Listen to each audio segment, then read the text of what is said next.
1월 20일 오늘의 말씀은 누가복음 7장 18절에서 35절입니다.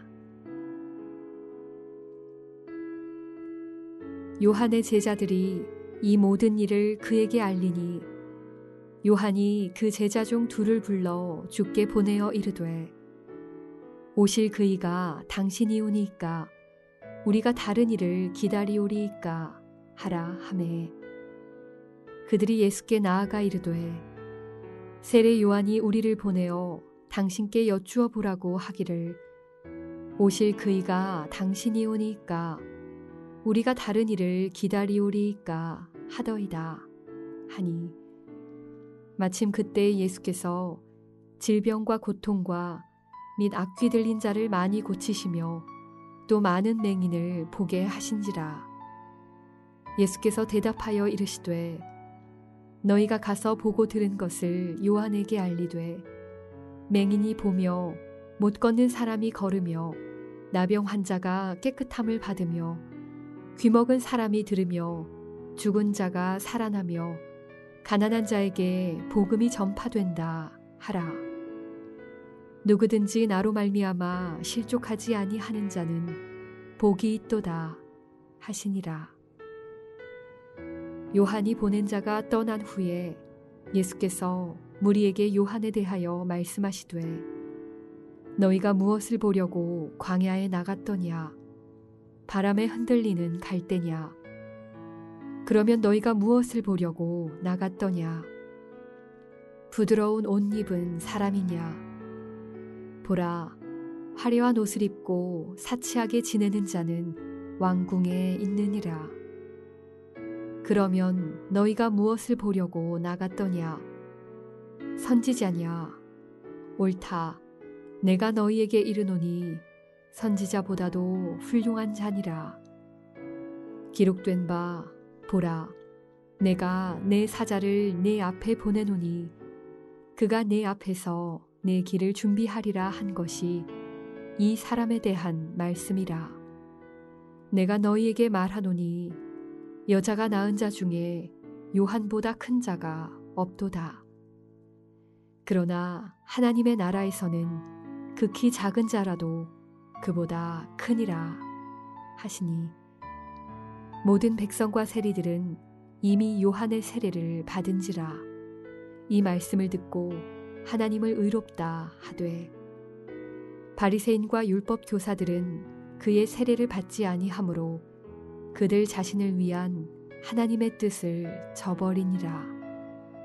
또 이르시되 이 세대의 사람을 무엇으로 비유할까 무엇과 같은가 비유하건대 아이들이 장터에 앉아 서로 불러 이르되 우리가 너희를 향하여 피리를 불어도 너희가 춤추지 않고 우리가 곡하여도 너희가 울지 아니하였다 함과 같도다.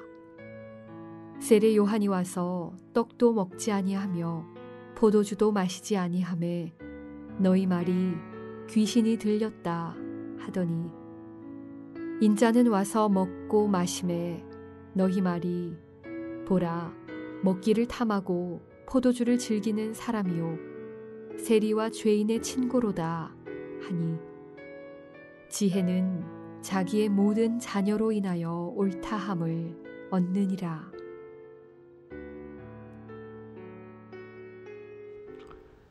(1월 20일) 매일 성경 오늘의 누가복음 본문은 7장 18절에서 35절 말씀으로 침례 요한이 제자들을 예수께 보내어 여쭌 질문에 대해서 예수님께서 대답하신 일과 예수님께서 침례 요한이 어떤 이인지 말씀하시는 내용과 그리고 침례 요한과 예수님을 거부한 이 세대 사람들에 대한 예수님의 비유로 구성되어 있습니다.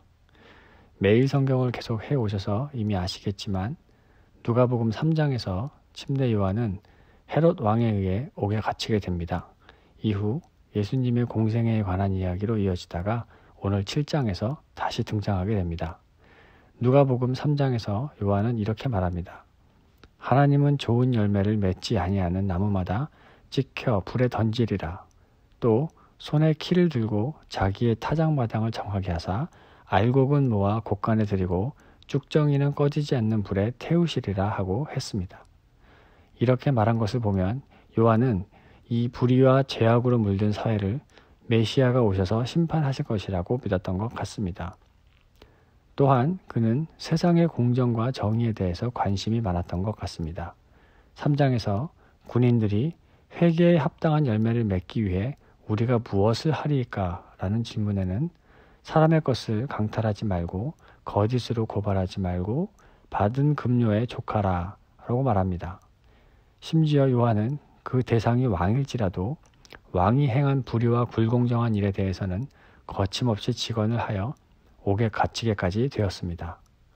아마 침례 요한은 불의와 죄악이 넘치는 이 세상을 심판하시고 공정하고 정의로운 사회를 새롭게 완벽하게 만들어 주실 분이 메시아라고 생각했던 것이고 침례 요한과 동시대를 살던 이스라엘 민족이 기다리던 메시아였습니다. 그리고 그가 믿는 이 모든 것을 위해서 그리고 오실 메시아를 위해서 광야에서 약대 털옷을 입고 메뚜기와 석청을 먹으며 목숨을 다해 복음을 전파했습니다. 그런데 옥에 갇혀있는 동안 직접 예수님의 사역을 볼 수는 없었고 제자들을 통해 들려오는 예수님께서 하시고 있는 일들을 들어보면 이 세상을 바꾸실 큰 심판을 준비하시는 것처럼 보이지 않았고 오히려 천하고 낮은 자들과 어울리시며 그들을 긍휼히 여기시고 그들에게 복음을 전하시고 기적을 베푸시고 계셨습니다. 그러기에 침례 요한이 예수님께 그 이가 당신이 오이까 우리가 다른 일을 기다리오니까 라고 질문하는 것은 그가 이제껏 메시아를 위해 바쳐온 삶을 생각해보면 당연한 질문일 수도 있고 또 그럴만하다라는 생각이 듭니다. 잘못하면 자신의 전생애를 바쳐 해온 모든 것들이 잘못된 것이거나 헛수고였을 수 있다는 생각이 들 수도 있었을 것입니다. 예수님에 대한 강한 의심이라기보다는 꼭 확인해보고 싶은 그런 마음이 아니었을까 생각해 봅니다. 그런데 예수님께서는 그 질문에 생각지 못한 방법으로 대답을 하십니다. 22절에서 예수께서 대답하여 이르시되 너희가 가서 보고 들은 것을 요한에게 알리되 맹인이 보며 못 걷는 사람이 걸으며 나병 환자가 깨끗함을 받으며 귀먹은 사람이 들으며 죽은 자가 살아나며 가난한 자에게 복음이 전파된다 하라. 이 말씀은 이사야서 35장의 예언을 그대로 인용한 것입니다. 때마침 어제 매일 성경 본문에서 병든 백부장이 종을 치유하시고 죽은 나인성의 과부의 아들을 살리시면서 예언을 성취한 직후입니다. 다시 말해서 예수님께서는 직접적으로 말씀하지는 않았지만 침례 요한에게 너와 너희 세대의 사람들이 찾던 그 이가 바로 나이니라 하신 것입니다. 요한이 꿈꾸는 세상, 이 죄악과 불의가 판을 치는 세상을 뒤집어 공의와 정의가 실현되는 새로운 세상을 어떻게 해결하실지 그것을 설명하시기보다는 요한이 익히 알고 있는 구약의 구절을 성취하시고 인용함으로써 단지 내가 기다리던 이가 만나리라 라고 알려주십니다. 옥에 갇혀있던 요한이 제자들로부터 이 이야기를 전해 들었을 때 그의 마음이 어땠을까요? 우리는 우리가 처한 힘든 현실의 문제를 가지고 하나님께 기도를 합니다. 그렇게 기도할 때 하나님께서 우리가 생각했던 방법으로 응답해 주실 때도 있지만 한편으로 우리가 생각하지 못한 방법으로 큰 위로를 받게 될 때도 있습니다. 제가 현실적인 문제로 오랫동안 기도하면서 받은 제게 주신 가장 큰 응답과 위로는 기도 중에 내가 너의 하나님이라 너의 아픔을 다 안다 라는 응답이셨습니다.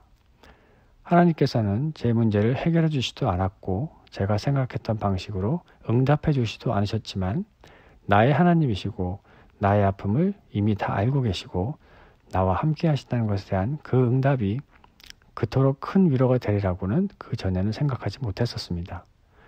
저희 기도가 저희 생각의 한계로 하나님께서는 내가 생각하시는 방식으로 기도 응답을 해 주실 거라는 막연한 기대, 그리고 그와 비슷한 것이 일어나면 역시 내가 생각했던 하나님이 맞으시는구나 라고 생각하곤 했습니다.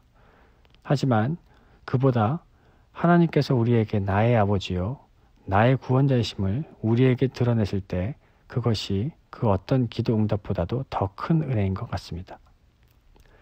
침례 요한은 예수님의 대답을 전해 들었을 때 분명 자기가 생각했던 메시아와 다르다고 생각했을 수도 있었을 것입니다. 하지만 침례 요한은 하나님의 큰 계획 안에 가장 구약 맨 마지막 신약 가장 처음 인물로서 예수님의 길을 예비한 축복된 선택을 받은 사람입니다.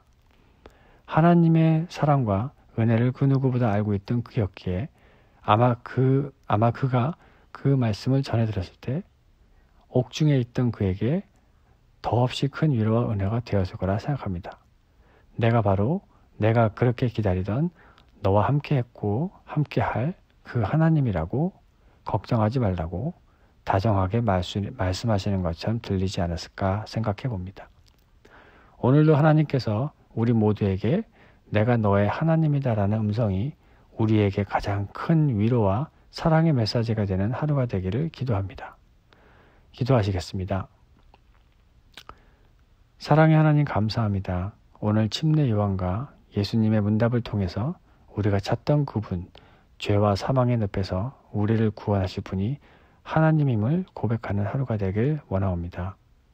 우리의 현실의 필요를 채워주시는 분이 아니라 우리가 생각하는 방식으로 우리에게 응답하시는 분이 아니라 우리와 함께 하신다는 이유만으로 하나님이 우리의 구원의 아버지라는 이유만으로 큰 위로와 은혜가 되길 소망합니다.